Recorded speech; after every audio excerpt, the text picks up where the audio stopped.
আসসালামু আলাইকুম ওয়া রাহমাতুল্লাহ। যে দোয়ায় জাহান্নাম থেকে মুক্তি পাওয়া যায়, নবী করিম সাল্লাল্লাহু আলাইহি ওয়াসাল্লাম বলেছেন, ফজর ও মাগরিবের নামাজের পর কথা বলার আগে 7 বার এ দোয়াটি পড়া। যদি কেউ ফজরের পর পড়ে এবং ওই দিনের মধ্যে মারা যায়, ওই ব্যক্তি জাহান্নাম থেকে মুক্তি পাবে।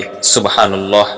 আর কেউ যদি মাগরিবের নামাজের পর এই দোয়াটি পড়ে এবং ওই রাতে মারা যায়, তবে তার জন্য জাহান্নাম হতে মুক্তি লিখে দেওয়া হয়। মিশকাত শরীফের হাদিস। সুবহানাল্লাহ।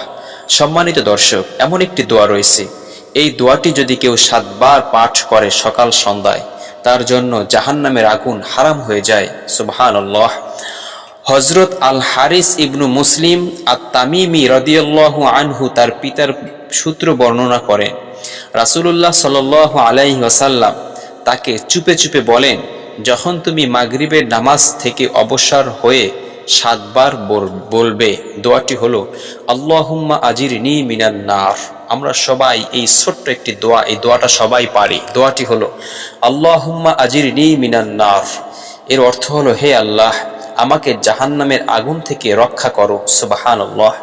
এই দোয়াটা সকালে 7 বার, সন্ধ্যায় 7 বার কেউ যদি পাঠ করে, রাতে মারা গেলে সে জান্নাতি, আর যদি দিনে পাঠ করে সেও জান্নাতি। সুবহানাল্লাহ।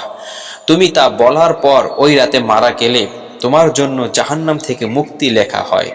আর যখন তুমি ফজরের নামাজ শেষ করে পড়বে, তখন অনুরূপ এই দোয়াটি বলবে।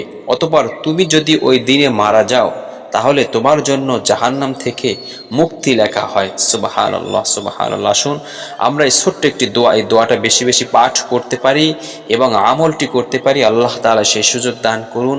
আমিন। আসসালামু আলাইকুম ওয়া রাহমাতুল্লাহ।